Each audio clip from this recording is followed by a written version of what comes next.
Hello everyone, we arrived in Australia and I decided to dive into the world of Australian opals. I've ordered some really exciting equipment for working with gemstones, especially Australian opals. 3 large boxes have arrived for me.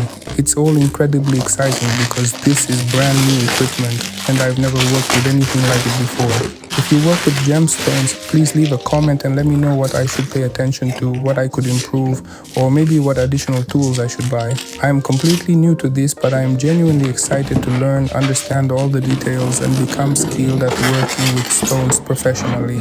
As I understand it, the most important tools in this craft are a stone cutting saw, which I already have, and a lapidary machine for shaping and polishing gemstones.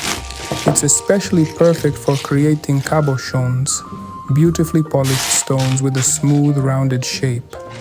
I quickly decided to set up my workbench and create a proper workspace where I'll be working with gemstones, because having a comfortable and practical setup is incredibly important, especially when working from home. I think I've created a really cozy little workspace. Of course, it's probably not set up in the most professional way yet, and I'll likely improve it over time, but for now, it feels comfortable and works well for me. I bought some Australian opals on eBay. They're known as Boulder Opals. I want to start learning with these stones. To me, they can be absolutely stunning because they're real natural gemstones, with beautiful flashes of color and hidden opal fire inside.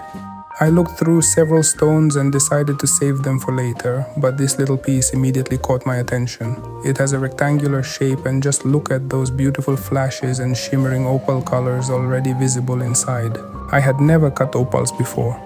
I watched a lot of videos on YouTube showing how people do it, and at first it seemed like it wasn't that difficult. But in reality, you quickly realize that it takes real skill, experience, and a solid understanding of every delicate stage of the cutting process. Honestly, this is incredibly fascinating. I never expected it to be this enjoyable to sit there shaping an Australian opal. It cuts so smoothly, and these really interesting edges start to appear as you work. But the moment you press just a little harder, the stone starts disappearing fast, almost like it's melting under the wheel.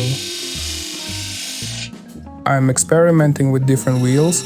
I think I started with an 80 grit wheel, then moved to 220, but honestly, I can't remember the grit of the third one.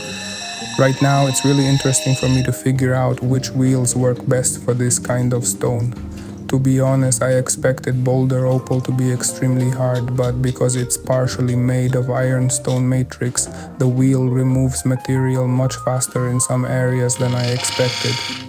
Well, my stone is almost ready now. It's time to move on to the finer sanding stages and the final polishing process.